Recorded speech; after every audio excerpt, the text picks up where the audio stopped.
never need eyes to see. What are you talking about? I created the event horizon to reach the stars. But she's gone much, much farther than that. She tore a hole in our universe, the gateway to another dimension. A dimension of pure chaos. Pure evil. When she crossed over, she was just a ship. But when she came back, she was alive.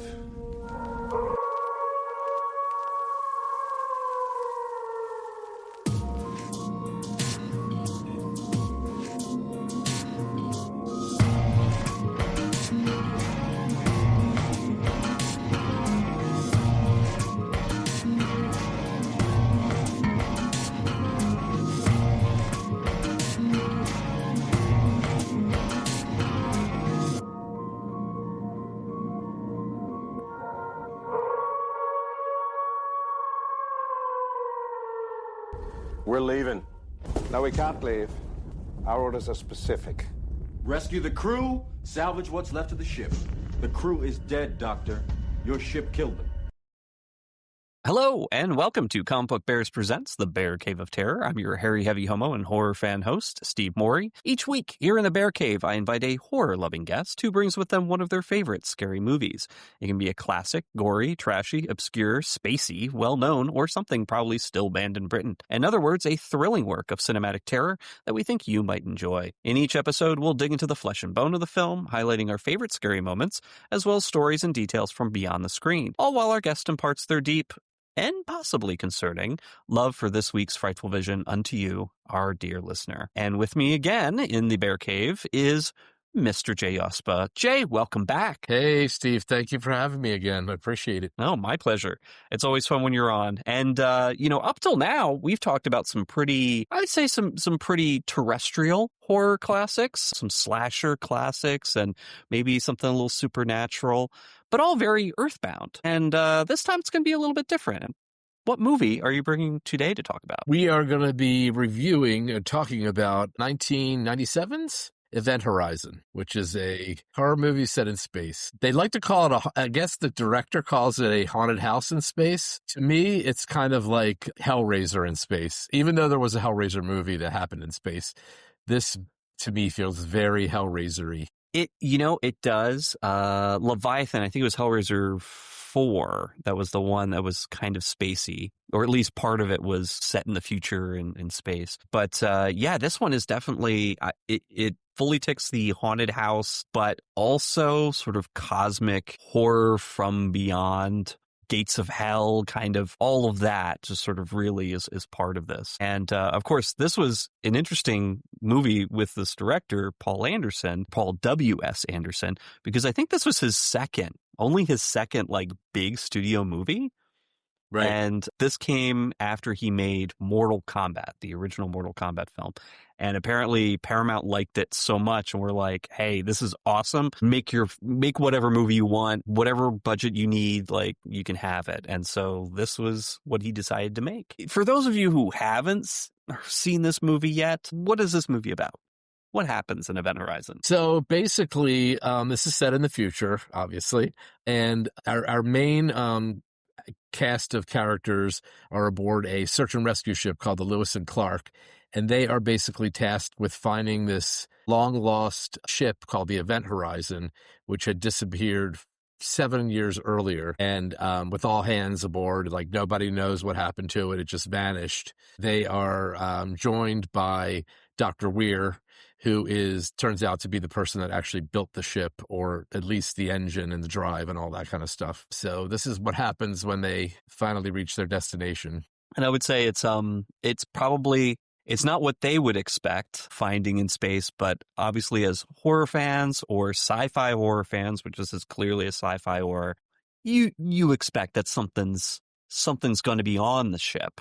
Yes. That shouldn't be there. But this is a little bit, I think they did something a little clever with this, in that it's not something that's necessarily on the ship that is a monster or anything that's sort of stalking them through the corridors. Yep. It's the ship itself has become basically, a psychic hell demon, for lack of a better word, that manipulates and tortures the crew of the Lewis and Clark. Yeah, it's equipped with something called a gravity drive, which allows it to move, well, faster than light, they say in the beginning, but it's basically punches holes through space to arrive at its destination, obviously way quicker than, a normal going at any other speed or something would happen. So it's that's kind of the thing that drives the plot as to what happened with the ship and what it encountered. Yeah, basically it from what they sort of mention on this is that they activated the drive. It sent them into this other dimension or this other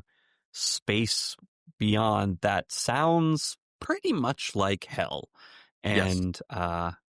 And what it brought back was more vibes, I guess, like hellish vibes, but also essentially whatever was there possessed the ship itself and made things a little bit uncomfortable for anybody who was actually going to be on the ship at that point. I mean, the cast in this is great. Every single person on this cast either was already a pretty well-known star or has gone on to do a lot of big name stuff or become very recognizable characters, from here and also in the UK, right? Where most of the cast is from. You've got your two main leads. You've got Lawrence Fishburne as Captain Miller, and you've got Sam Neill as Dr. Weir, who, as you said, created the gravity drive and kind of designed the Event Horizon. He keeps referring to it as "she's my ship." They're two really unique characters. I thought that as like the two leads, like they do a really good face-off kind of thing throughout the whole movie. And then of course, the finale. But yeah, they're really interesting characters. And just thinking about how this originally was written, when it first came to Paul W.S. Anderson, and I'll just refer to him as Paul Anderson at this point. Like Anderson, he was looking for something like this. He was looking for something dark. He was looking for something scary. Somebody passed him this script for Event Horizon. Originally, Eisner, who was the writer, had written it as kind of like cosmic horror, but with like actual tentacle monsters on the ship. Yeah. So they were going to be, the crew was going to be encountering these like oogie boogie spooky monsters that would drive them mad, but also actually just like rip them apart. And Anderson was like, no, I kind of want more of like a Shining vibe. I want something a little bit creepier, something like that you don't see that causes the crew to go mad and is the source of horror. And so Eisner went and rewrote it a little bit, changed it more to sort of like hell, and instead of bringing back creatures, brings back, this demonic force. Yeah, and The Shining is a great comparison because just as the hotel in The Shining is its own character, the ship obviously is its own character in this, and it plays on its inhabitants mentally. So yeah, that's a great comparison. Speaking of the ship, the design alone, like the production design is beautiful on this. Yeah. And when they were talking to the production designer, is Joseph Bennett is the guy's name. He went from Jude the Obscure, like a movie called Jude, based on Jude the Obscure, which was like a period piece, to high sci-fi, like dark sci-fi. He and Anderson were talking about what they wanted the ship to look like, and they used Notre Dame, the cathedral in Paris, as their inspiration. So you can kind of see that in like the Gothic design of the ship in many parts. Dark ribs of like metallic ribs everywhere and pillars, just really kind of awe-inspiring set pieces. They show it from below. When you really look at it, it looks like a giant cross. Yeah. Basically. With the bridge connecting being the body of the cross. So you already get like sort of a religious feeling to it, but then also the individual parts of the design work is very much like a big Gothic cathedral. Yeah. But also the fact that they did a lot of practical set work here. They built these sets. So these aren't all green screen CGI things. Like they actually built them. They either built enormous scale models or they built the rooms themselves. You've got the weird sort of like spinny corridor that they have to go through to get into the gravity drive chamber. That was practical. Like that was fully built. Apparently sounded like a bunch of knives in a dishwasher. Like it was just really loud. Or a tumble dryer, basically. Right. So, but also the corridor that leads up to that, sort of like the ribbed chamber, that's that long thing. They built 30 feet of it. They made it look like 100 feet because with mirrors and stuff behind it, Right. and the way they shot it, but it was 30 feet of built space. But to me, the most impressive, well, okay, maybe I'll go for this. The second most impressive was the medical bay. That was gorgeous. Yeah. Very cool, dark, big pillars, stained glass in the back, just wild. But the most impressive thing was the gravity drive chamber. Yes. That was super cool. Fully built. Yeah, it was fully built. And they built it at Pinewood Studios on a James Bond stage that had a tank, normally for water scenes, but Right. it was completely empty of water, and they just built this giant thing. Like, this room was completely constructed. And so the scale that you see with the characters encountering it is real. Mm-hmm. That whole spinning gyroscope thing, that they built. Yeah. And there is nothing benevolent looking about that apparatus. It is, I mean, even though you're watching a horror movie in space, it's just the whole look of it with its little, pyramid shaped like knobs and stuff like that. It looks like something that was designed to just kill people. Yeah, it's like this is basically an organ grinder, like literally grinding organs. Yeah, pretty much. It looks sinister. The whole thing is just perfectly representing the worst kind of design. If you were designing something for an actual space mission, you'd want to make it look less evil. Right. But it's perfect for this movie. Oh, yeah, absolutely. And that's, I think, one of the other big things that really impresses me with this is that there's so much in the way of practical effects. Yeah. So you have a little bit of CGI, and that does show its age, looking 30 years later. In the anti-gravity moments when they're just getting onto the ship, there's like little trash and things floating around. Yes. Very clearly CGI. Nothing special. But once they turn on the artificial gravity and everybody's got their gravity boots on so they don't have to be on the wires, it's practical. Everything is practical. The fires that you see, the air cannons and the smoke and everything, like that's actually happening. Yeah. When they're filming it. And it's pretty wild. It's amazing how good it looks and how it still looks good 30 years later because it was practical. Yeah, that's one of my favorite things about this movie is just the atmosphere. The ship itself is just absolutely amazing. I mean, even if you have nothing else, even if the story, if you didn't like the story or something, it fully satisfies the horror in space kind of thing. It's fantastic. Well, that's actually one thing that we haven't really mentioned yet. So, like, the horror is very psychological. Mm-hmm. There's no like creature really that's stalking the ship or ripping apart the crew, but they still have a lot of really gory sequences and things that pop up. And if you would describe them, how would you describe what we see in flashes? I would describe it as an orgy of sex and murder and bodily dismemberment.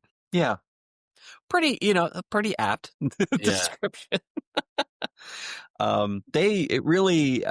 What happens to the previous crew, they have a video log that they decipher, that they descramble so they can actually see what's happening. And occasionally when Sam Neill or when Miller is having like a quiet moment or they touch the ship or something, they'll see flashes. And at the sort of in the final conflict, there's a part where Weir has been transformed by the ship and he's kind of doing the same thing. He's forcing him to see these images of his crew being torn apart and tortured with like barbed wire or crucified and all sorts of horrible things. But you don't see long extended sequences of it.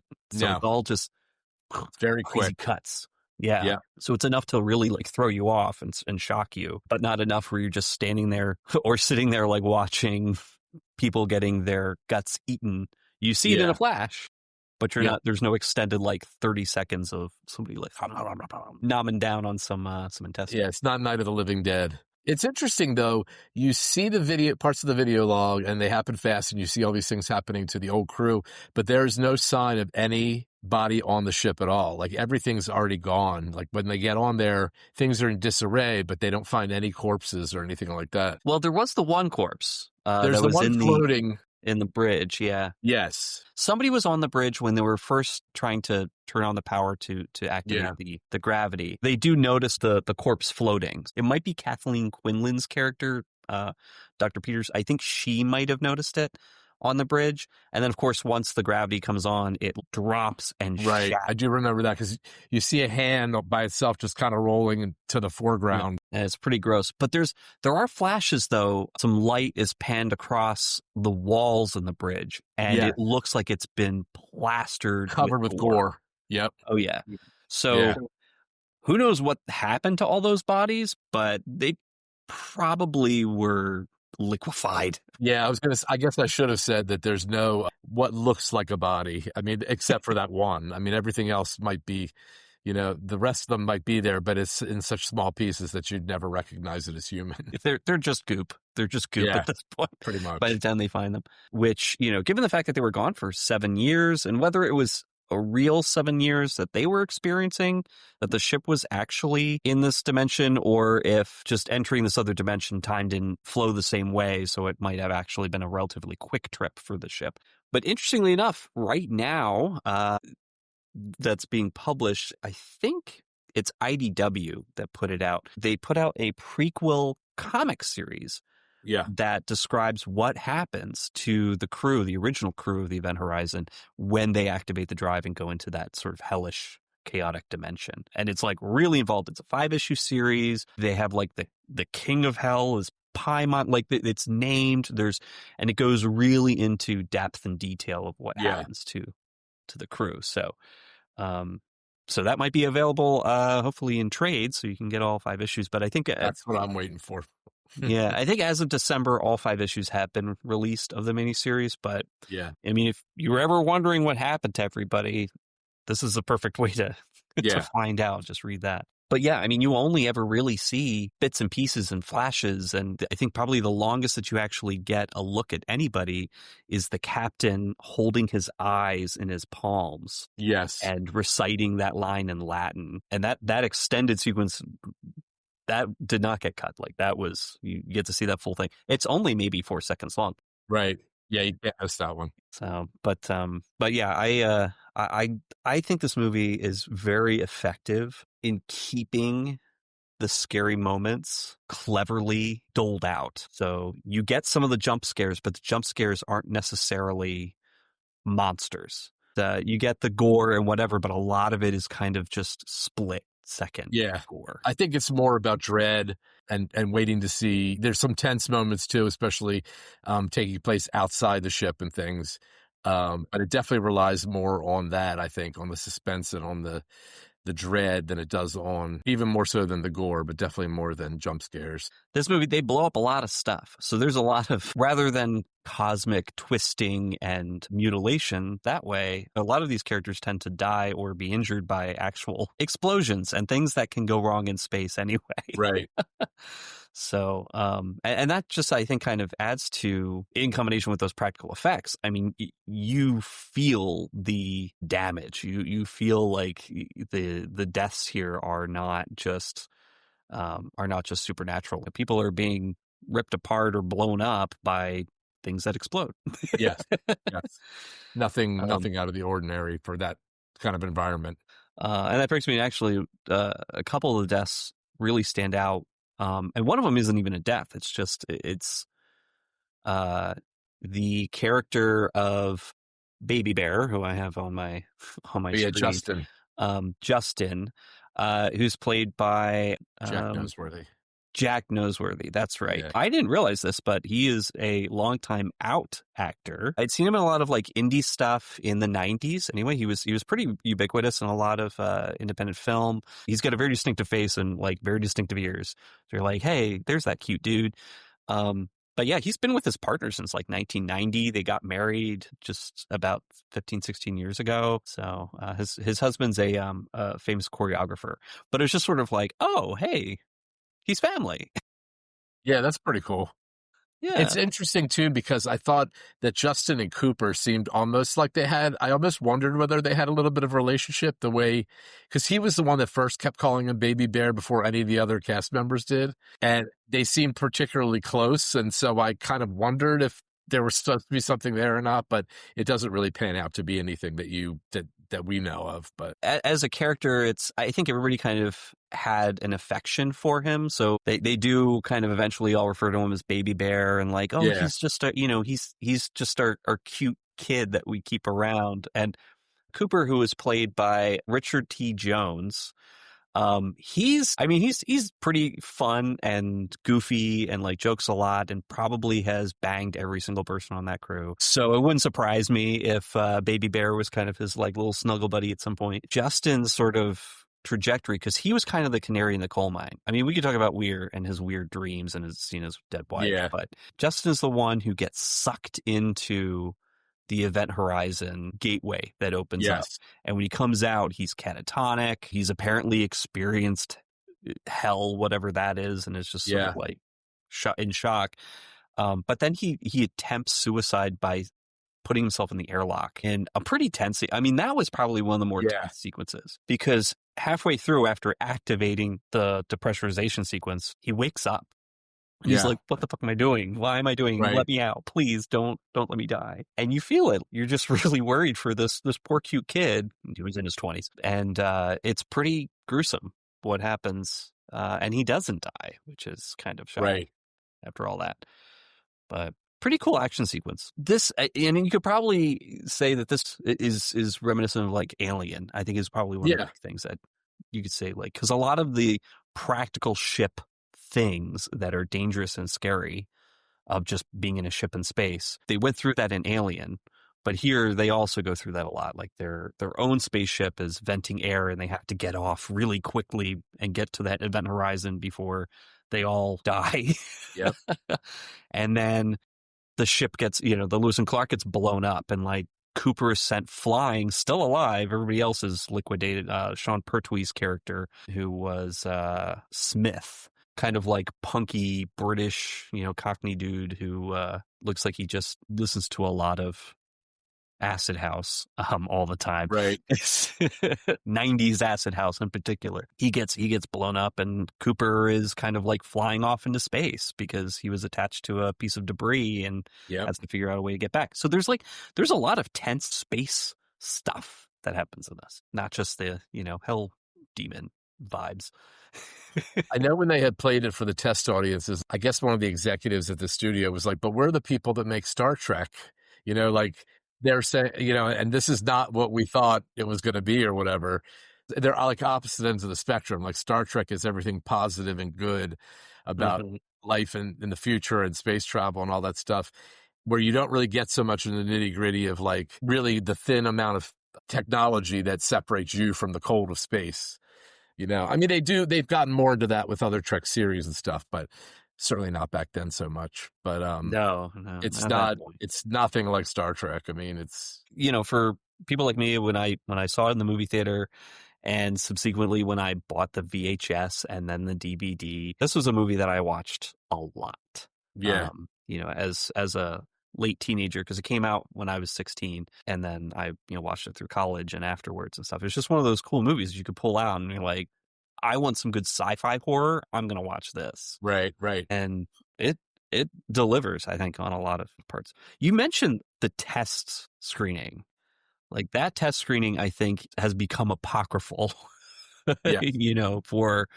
for this movie, because Paul Anderson had said in an interview that he basically only had 4 weeks to create an initial cut of the movie before they had to have this test screening for the executives and an audience that they insisted to have like an audience there. So the sound wasn't fully done. It was 2 hours and 10 minutes long, and some of the effects weren't done either, but it was way gorier. There was tons more blood. The hell sequences were like left in a lot longer. Jason Isaacs' disembowelment scene was a lot more graphic. Like there was a camera perspective that was going to be like coming out of the body cavity and all of that, and just sort of like really highlighting all of his organs on the table and, his skin being pulled by hooks and all that stuff. And apparently it did not go over well. No. They ended up having to cut a lot.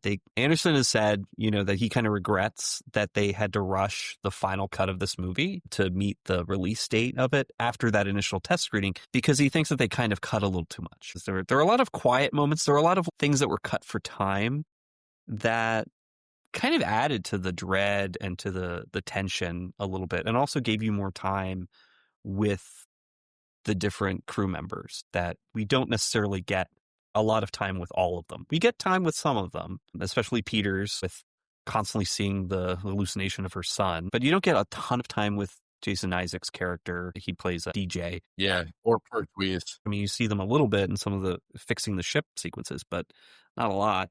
Yeah, and Smith is really freaked out through the whole movie about, well, even when he first finds out that it's the event horizon that they're going to, because apparently they didn't even know what they were doing until Weir debriefs them when they all first get together. They don't know what the rescue mission is. And I think I got the impression that some of them were pulled from leave and stuff like that to do this, or holidays or whatever. And they didn't know because I guess it was, somewhat top secret, probably because of the nature of the ship itself. But from the very beginning, he's like, no, I don't want anything to do with this. And it almost makes you wonder if they at some point had a backstory for him. Like maybe he had a relative on the ship or something like that, because the whole thing just freaks him out from the very beginning. Absolutely. When they find the ship, he refuses to go on it at first, and all sorts of stuff. Like, I mean, he's the one, and I think that's kind of common. Like, all the characters in this, I think this is one of the differences between this movie and a bunch of other space horror movies. Nobody in this is at any point says everyth's fine. You're just seeing things. Like, this is fine. You're just experiencing the bends, or post cryostasis, right? Hallucinations. Nobody at any time says that. In fact, pretty early on, when they do start experiencing hallucinations, they openly talk about it. Yes, and they're like, yeah, something's really fucked up with the ship, so we need to get out of here ASAP. And even Miller at some point, Lawrence Fishburne's character, is like, we're just going to blow up the ship, because there's no use in salvaging this. There's something that's wrong with it. So clearly we know that because we see a lot of, I mean, he's really the one they really focus on the most, I think. Mm-hmm. And him and Miller and Peters all have something in their past, or something that they have a guilt about. Mm-hmm. And that's what it seems like the ship works on. But as far as Weir goes, he always poo-poos whenever any one of them gives an experience of what they had. And it's always like, no, I saw with my eyes. I know that this happened or whatever. And I don't know whether the ship has already started working on him really early, or if it's because it's his baby, because he's the one that invented it. But it's not long before they really set him off as being, this guy's going to be trouble later on. He's not good. He's not one of the good guys. Yeah. And it's really funny that there's so much attention paid to him. In fact, there's a lot of sequences in the movie that are from his perspective. You see his nightmares, because he keeps seeing his dead wife with her eyes plucked out. There's one point, and it's actually a pretty cool effect, but he's in sort of like, I guess, the computer tunnels. Yes.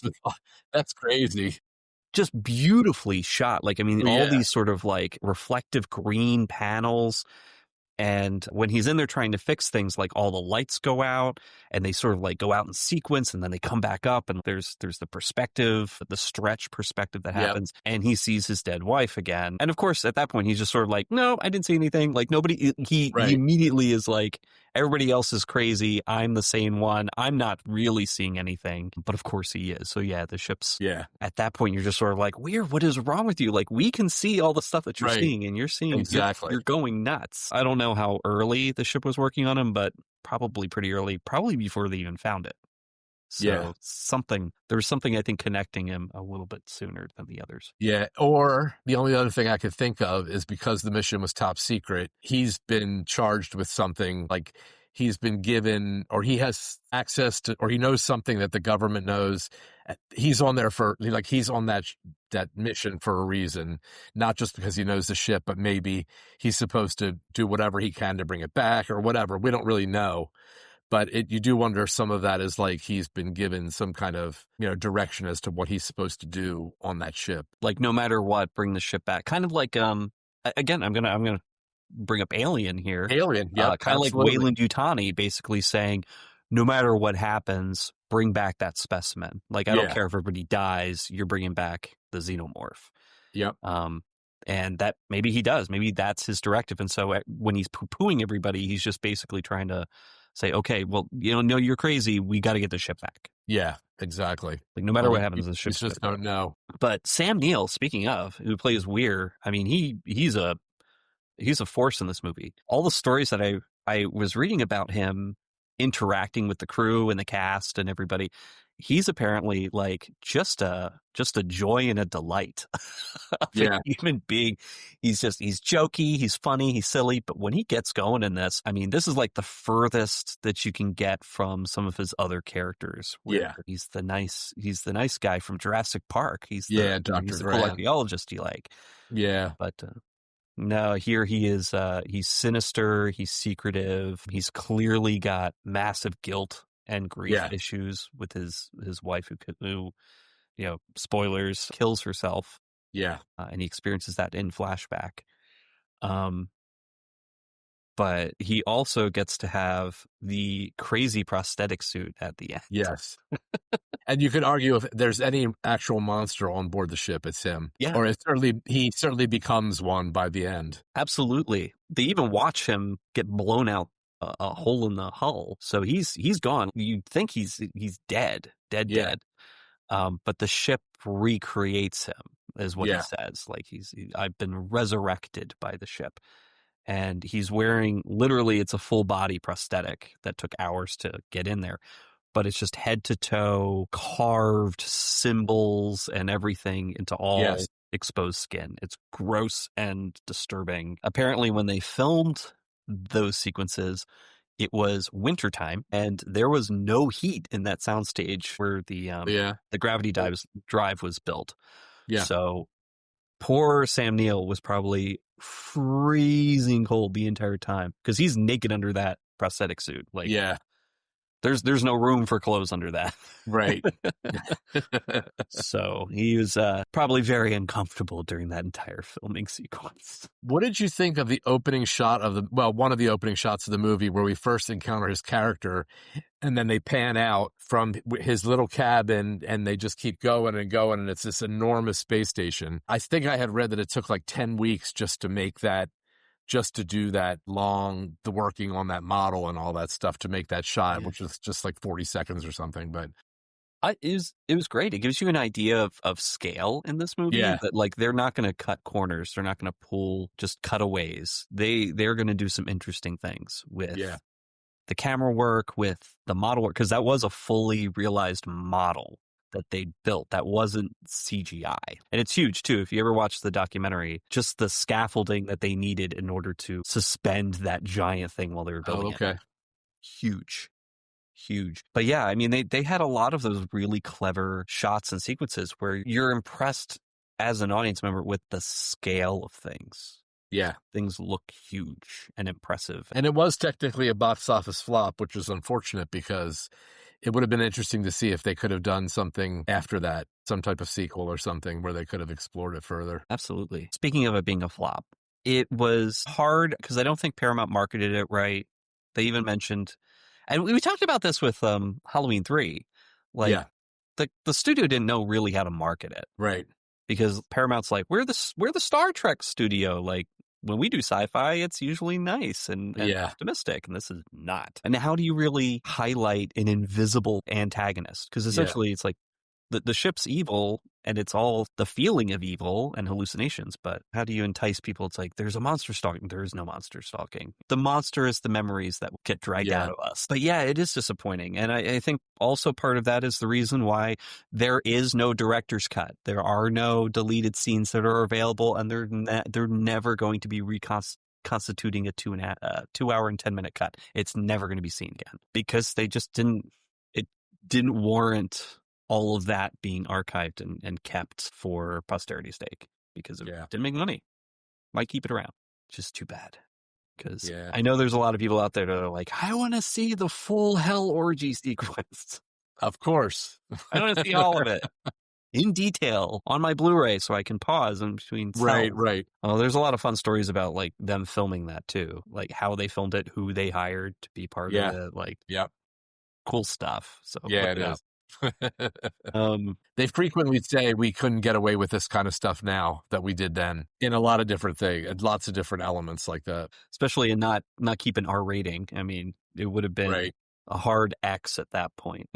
I think one of the other downsides of this, and I mean, obviously now, 30 years later, we have a very different perspective on it. Like at the 25-year anniversary mark, I think there was a lot of resurgence of people interested in this film several years ago. Like they were, let's do a retrospective, let's reevaluate it. Like it's definitely a classic for a lot of people. A lot of viewers who like horror, who like sci-fi, dark cosmic kind of stories. Like this is a really big film. So I think, you know, one of the downsides of when this film came out is that it came out right before the DVD revolution for home video. So, you know, on VHS, there's not a lot of space on a VHS tape that's marketed commercially. So they don't have time to have behind the scenes featurettes. Cast commentary, all that stuff. Yeah, deleted scenes, things like that. But with the DVD revolution, like all of a sudden there was so much interest in special features. And so movies that came out in 98, 99, like those movies had deleted scenes, bloopers, director commentary, actor commentary, special effects sequences, and all sorts of really cool behind the scenes stuff. And this movie would have been perfect for that. Like this would have been a huge seller for behind the scenes stuff. But it got released in 97 and did not get the full DVD treatment until much later. So sadly, and yet it's still a classic. It's still a cult classic. So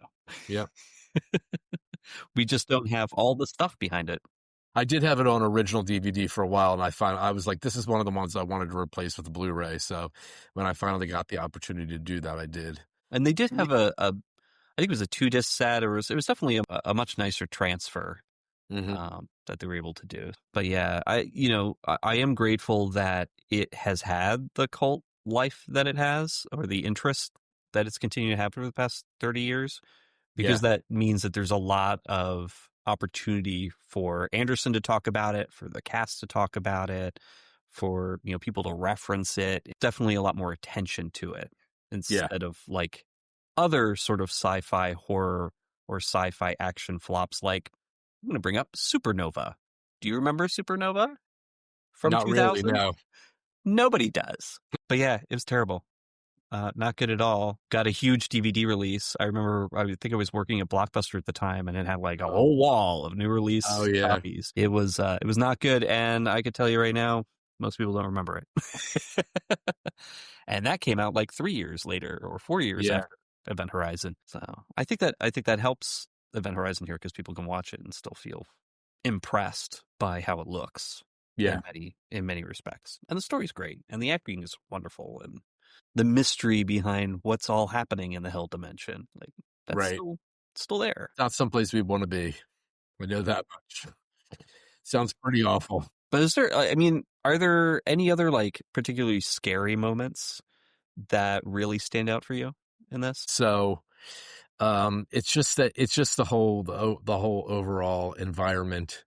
Of course, the little bit of stuff you see from the video log is pretty nasty. That's all that really comes to mind. How about you? There is that one jump scare that got me. Well, there's a couple. So that sequence in the computer tunnel where you know it's coming. You know there's going to be something that's going to pop up. Right. And then Samuel turns around and it's his dead wife without her eyes. So you're like, well, join us, basically. And there's also the sequence where Peters and DJ are in the medical lab together. DJ's somewhere else. He's somewhere off camera. Peters hears something scratching, and she goes over to a table that had, sort of like a canopy covering it. And she unzips it. Her son lying there with his legs exposed, and they're all like torn up, and there's maggots in there. There's apparently a much longer sequence for that. So she's looking at that, and then it pans back to her face, and you're just sort of like seeing this just disgust and horror Yeah. Then Jason Isaacs' DJ shows up and he's like, "Hey, what's up?" And just sort of like, and that's the jump scare. And it's not like, oh my God, it's not a monster. It's just somebody Right. like, what you doing?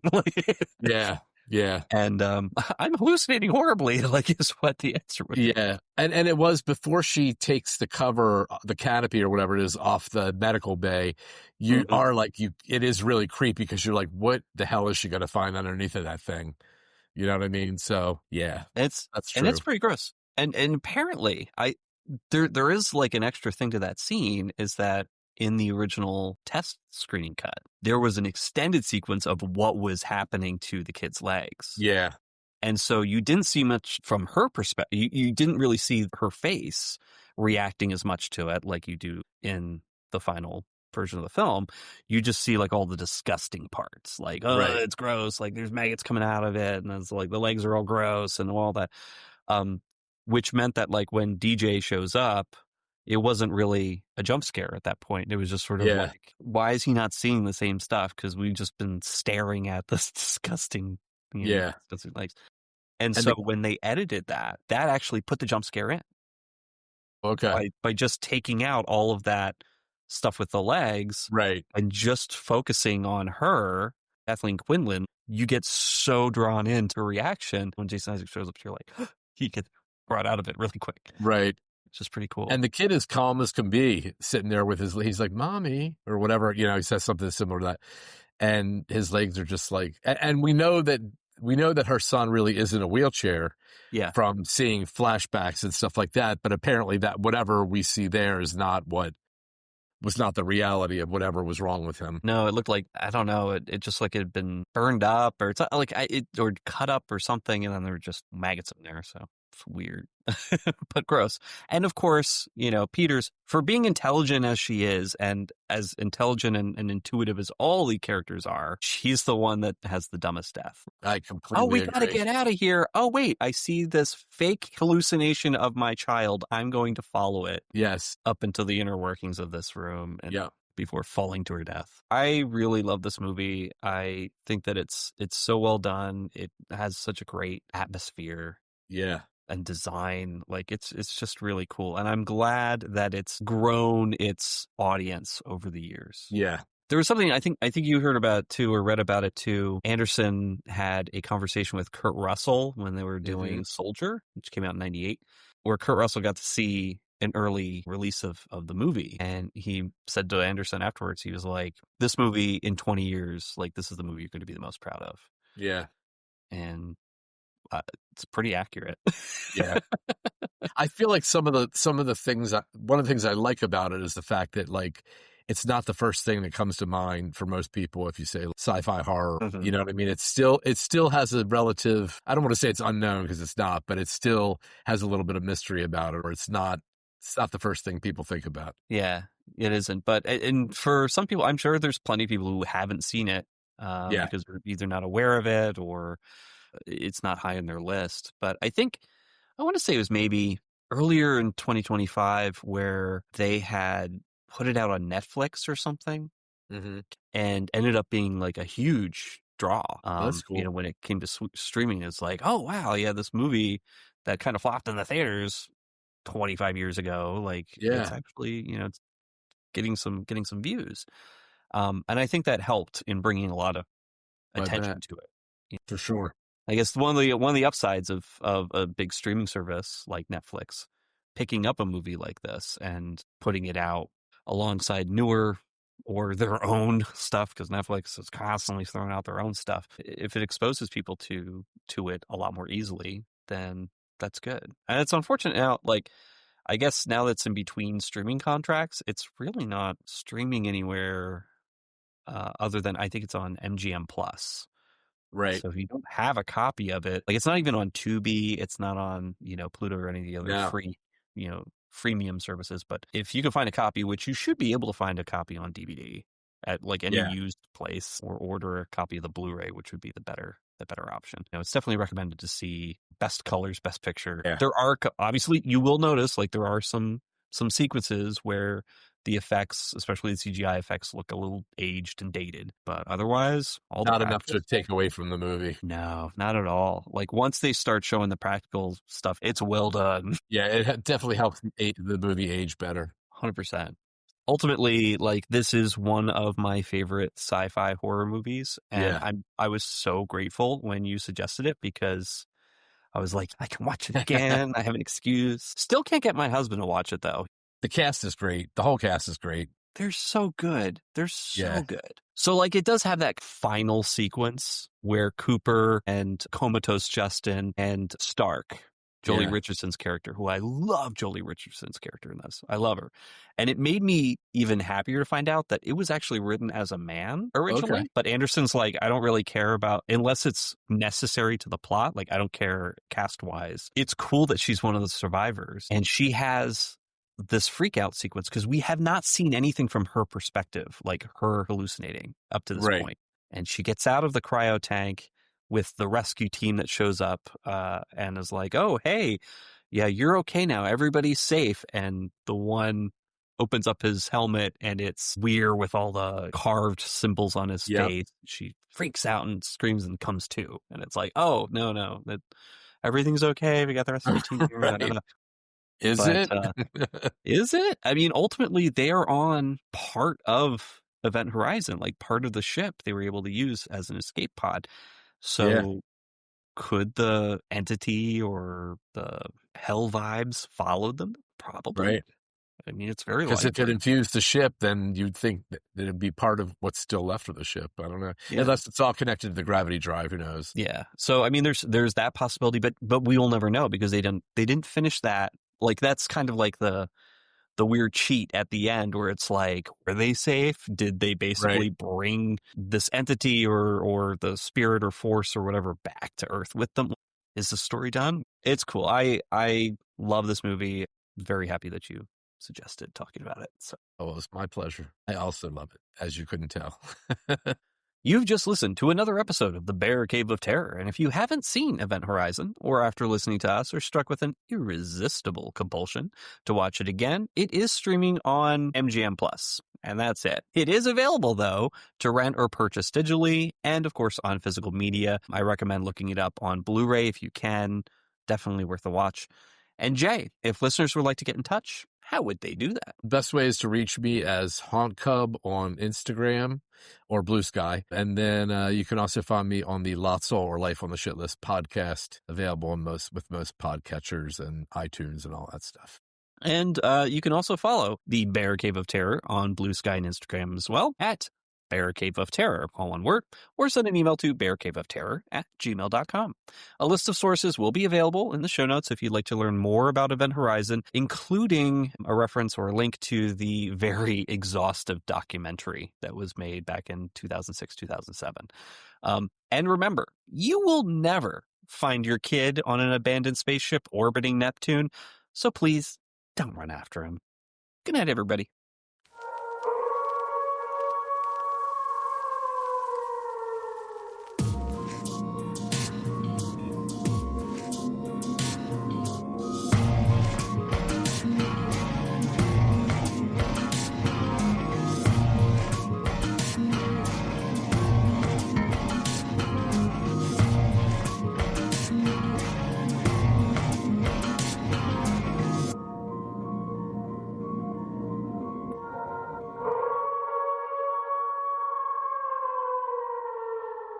Smitty, have you seen anything unusual at all?